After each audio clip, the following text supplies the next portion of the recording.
नमस्कार, मेरा नाम तरुण सत्संगी है और आप सभी दर्शकों का स्वागत है हमारे खास कार्यक्रम कमोडिटी के महारत में। आज के कार्यक्रम में हम कॉटन के बाजार पर चर्चा करने जा रहे हैं। दरअसल इस साल कॉटन का उत्पादन ज्यादा होने का अनुमान है। ऑरिको के हिसाब से इस साल कॉटन का उत्पादन 342 लाख बेल्स का अनुमान है। वहीं दूसरी ओर एग्रीकल्चर मिनिस्ट्री के हिसाब से 341.9 लाख बेल्स का कॉटन उत्पादन होने का अनुमान है। वहीं सीसीआई का मानना है कि इस साल कॉटन का उत्पादन 360 लाख बेल्स रह सकता है। जानकारों का कहना है कि आने वाले दिनों में कॉटन का भाव लुढ़ककर 30,000 तक आ सकता है। वहीं मीडियम टर्म में भाव 25,000 तक आ सकता है पर बेल का। सूखे के कारण अमेरिका में 0.75 मिलियन मैट्रिक टन का फसल में नुकसान हुआ है। वहीं बाढ़ की वजह से पाकिस्तान में 0.25 मिलियन मैट्रिक टन का फसल को नुकसान हुआ है, जिससे सप्लाई में कमी की आशंका है। ऐसे में घरेलू उत्पादन ज्यादा होने का अनुमान, अमेरिका और पाकिस्तान से सप्लाई में कमी, मौजूदा फंडामेंटल और ग्लोबल मार्केट में उठापटक को देखते हुए कॉटन का भविष्य क्या रहेगा और कीमतों में क्या रुझान देखने को मिलेगा। आज के इस वीडियो में हम इन्हीं सब मुद्दों पर बातचीत करेंगे। कॉटन के बाजार पर बातचीत करने के लिए हमारे साथ जुड़ रहे हैं खास मेहमान पैराडाइम कमोडिटी के सीईओ बीरेन वकील साहब।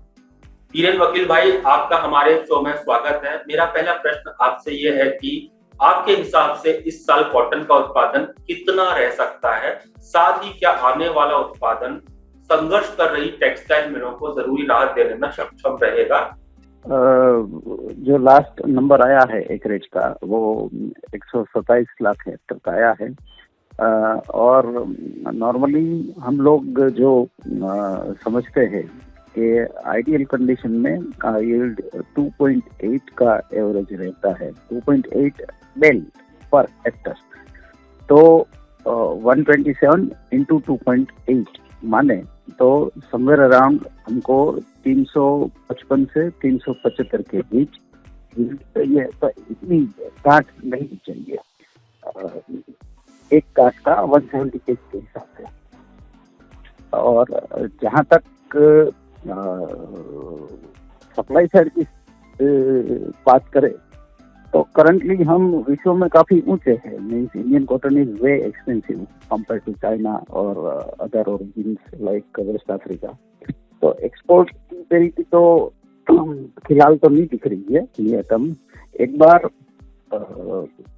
अराइवल शुरू हो जाए पोस्ट दीपावली और उस समय आइस और चाइना के साथ रहता है मार्केट, उससे ज्यादा असर करेगा। मैं समझता हूँ कि शायद 16 अक्टूबर की पॉलिसी रोकी मीटिंग है चाइना में, उसके बाद शायद वहाँ लॉकडाउन थोड़ा हटना चाहिए और थोड़ी थोड़ी इकोनॉमी ओपन होनी चाहिए। बीरेन भाई, मेरा अगला प्रश्न आपसे ये है कि फसल वर्ष 2022-23 के लिए घरेलू मांग कैसी रह सकती है? ग्लोबल ग्रोथ में आए झटके और मंदी की आशंकाओं का इस पर क्या असर पड़ेगा? वो पिछली 3-4 महीने की बात करें, स्पेशली 2 महीने की, तो डिमांड बेहद कमजोर होने का कारण ये था कि माल नहीं था। तो अनयूजुअली एलिवेटेड प्राइस से मिलों ने काम करना बंद किया कि ऑपरेशनल लॉसेस ले लेते हैं, काम कम कर देते हैं। तो मिल पूरी क्षमता से नहीं चल पाई। और एशिया में स्पेशली वियतनाम, चाइना, वहाँ यार्न की गलत हो गई है। मीन्स यार्न का वो सप्लाई है, उसी के कारण फाइनल इफेक्ट कॉटन पे भी आई है।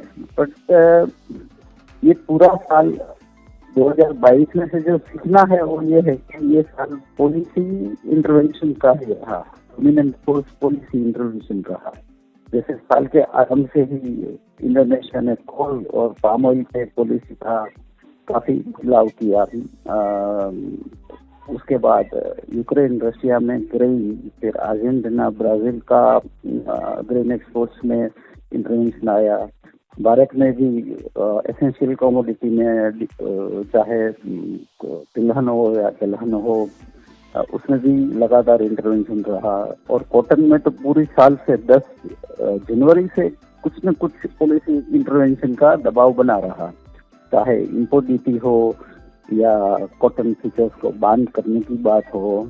तो ऐसा पॉलिसी डिसेप्शन जिस हिसाब से 2022 में आया वो आगे 2023 में भी चालू रहेगा। तो मैं ऐसा मानता हूं कि अब ये न्यू नॉर्मल 2022 में से हमको ये सीखना है कि फोरकास्टिंग और प्रेडिक्शन को छोड़ देना चाहिए और बी सिचुएशनल, जैसी सिचुएशन ऐसा शॉर्ट टर्म ही प्लान बनाना चाहिए। मेरा अगला प्रश्न आपसे ये है भाई, घरेलू बाजार में कॉटन की कीमतों में करीब 1/3 गिरावट आ चुकी है और अभी भी आप मंदी की चपेट में है।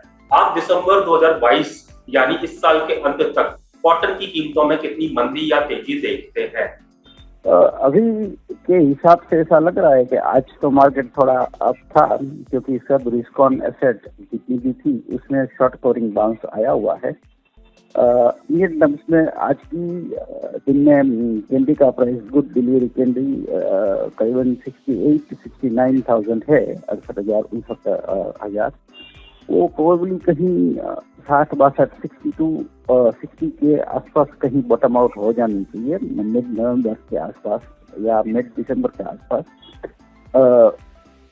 उसके बाद कहीं डिमांड रिवाइवल निकल सकता है। एक बहुत जाना माना नियम है इकोनॉमिक्स का, जेडी से लॉ, ये supply creates its own demand. और हम गुजराती में हम तो ऐसा बोलते हैं कि माल ना नसीब मोटा, यानी जो सप्लाई पैदा होता है ना वो खुद अपना नसीब लेके आता है। जैसे हर बच्चा अपना नसीब लेके आता है, ऐसे माल भी अपना नसीब लेके आता है। बीरेन भाई, आपसे आखिरी सवाल है कि इस फसल वर्ष में वर्ल्ड सप्लाई तंग होने का अनुमान लगाया जा रहा है। सूखे के कारण अमेरिका में फसल को नुकसान व बाढ़ की वजह से पाकिस्तान में भी फसल को नुकसान के कारण सप्लाई में कमी की आशंका है। साथ ही मंदी की आशंका या ग्रोथ चिंता से वैश्विक मांग पर भी असर पड़ सकता है। आपके हिसाब से इन फंडामेंटल का वर्ल्ड कॉटन मार्केट में कीमतों पर क्या असर पड़ेगा? साथ ही क्या इसका घरेलू बाजार में कॉटन की कीमतों पर असर देखने को मिलेगा? देखो, आइस कॉटन की बात करें, जो रेफरेंस है, ग्लोबल रेफरेंस, उसमें फार एंड मंथ यानी अगला दिसंबर जो है वो 75-76 सेंट में मिल रहा है। करंट से वो करीबन समझो 11 सेंट सस्ता है। तो एक तो इन पर्टिकुलर कॉन्ट्रैक्ट में, मैं ये पर्टिकुलर कॉन्ट्रैक्ट की बात करता हूँ, दिसंबर 76 सेंट 23, उसमें काफी लोगों की फिक्सिंग होगी। मीन्स उन्होंने ये कॉन्ट्रैक्ट में काफी लोगों ने बाई किया होगा। जो ऑन कॉल ट्रेड होते हैं इसमें, बेसिस ट्रेडिंग जिसको बोला जाता है, और हम उसमें एडवाइस करते हैं ऑन कॉल बेसिस पे। तो ये हमारा रोजाना काम है।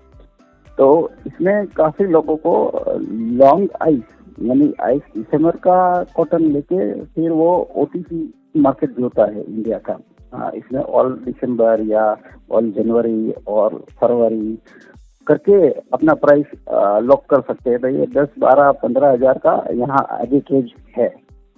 तो एक तो ये बात हुई।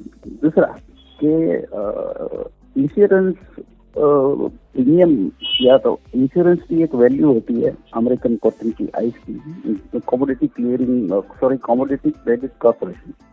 तो उनके हिसाब से कहीं नंबर जो आता है वो 95-98 आसपास आता है। तो एट करंट लेवल ऑफ 76 दिसंबर 23, जो नया क्रॉप का कॉन्ट्रैक्ट होगा यूएस के लिए, ये अपनी फेयर वैल्यू से 10-12 सेंट सस्ता है, 10 to 12 सेंट। तो मैं ऐसा मानता हूँ कि ये बॉटम का भाव है आइस का। मैं इनसे नीचे आइस कॉटन में दिसंबर 23 के लिए डाउन साइड 5-7 सेंट और अपसाइड 15-20 सेंट में भी प्रति सेट की बेच रहा हूँ। और जैसे ही आइस स्टेबलाइज होगा तो सब लोग जो अपनी बाइंग डिफर करके बैठे हैं वो कलेक्टिव बाइंग इसमें आएगी। क्योंकि यूएस का carry out is tightest in last 30 years. जो यूएस का जो एंड सीजन का स्टॉक है वो 30 साल का सबसे लो नंबर है। तो there will be some kind of tightness in us going forward.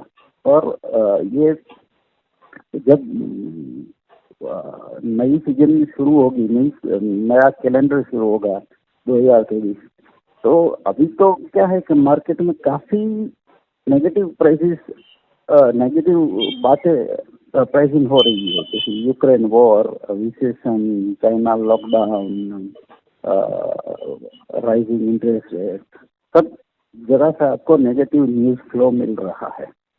But कहीं अगर पोवेल साहब का मन बदल गया, जैसे लीज मैन का मन बदल गया और आपने पाउंड में नीजर्क रिएक्शन देखा जो 1.03 से बढ़ के 1.13 हो गया सिर्फ 3 दिन में, और उसकी असर से आपने बोर्ड भी देखा 1615 वाला 1720 हो गया। और हर asset, bank, emerging forex, emerging equities, Dow Jones, Nasdaq, technology stocks, everything, जो कल तक बाई डॉलर सेल एनीथिंग वाली कहानी थी वो अचानक हुई कि सेल डॉलर बाई एनीथिंग। तो पोवेल साहब का मन अगर बदल जाए, अभी से कुछ बातें शुरू हो गई है पीक इंटरेस्ट रेट वाली कि अब ब्याज दरों की बढ़ती रफ्तार थोड़ी थमेगी। अगर मैं समझता हूँ कि नवंबर की मीटिंग में फेड अगर 75 के बदले 50 बेसिस पॉइंट का हाइक करे तो मार्केट तो उसको डॉविश समझेगा। मैं तो समझूंगा, मार्केट समझे या ना समझे। तो बहुत से पॉजिटिव फैक्टर प्राइसिंग होना बाकी है। और क्या है, मंदी में मंदी दिखती है, तेजी में तेजी दिखती है। तो ऐसे समय में जो मेरा वन लाइनर है अगर, तो ये है कि इस मौके पे मैं ओवरली बेरिश बनना नहीं चाहता हूँ। मैं कहीं कॉन्ट्रारियन बन के कहीं लॉन्ग साइड की, बाई साइड की अपॉर्चुनिटी स्पॉट करने की तलाश में हूँ। बातचीत के सिलसिले को आज हम यहीं पर खत्म करते हैं। आज की चर्चा में शामिल होने के लिए आप सभी का बहुत बहुत धन्यवाद। आने वाले शो में कमोडिटी मार्केट से जुड़ी फिर किसी बड़ी हस्ती को लेकर हम आपके सामने आएंगे। तब तक के लिए नमस्कार। इस वीडियो को सिर्फ आपकी जानकारी के लिए बनाया गया है। कृपया स्क्रीन पर उपलब्ध विस्तृत डिस्क्लेमर को जरूर पढ़ें। कमोडिटीज की खरीदारी या बिकवाली के लिए या फिर सप्लाई और परचेज के लिए हमारे ऐप को डाउनलोड करें अथवा ज्यादा जानकारी के लिए हमारी वेबसाइट पर जाएं। आपकी सहूलियत के लिए डिस्क्रिप्शन में इसका लिंक दिया गया है। आपको हमारा ये वीडियो कैसा लगा और आप किस टॉपिक पर वीडियो देखना चाहते हैं हमें कमेंट करके जरूर बताएं। इसके अलावा अगर आपने अभी तक हमारे चैनल को सब्सक्राइब नहीं किया है तो उसे भी जरूर कर लें। साथ ही बेल आइकन को जरूर प्रेस कर दें ताकि आपको हमारे नए वीडियोस के अलर्ट मिलते रहें।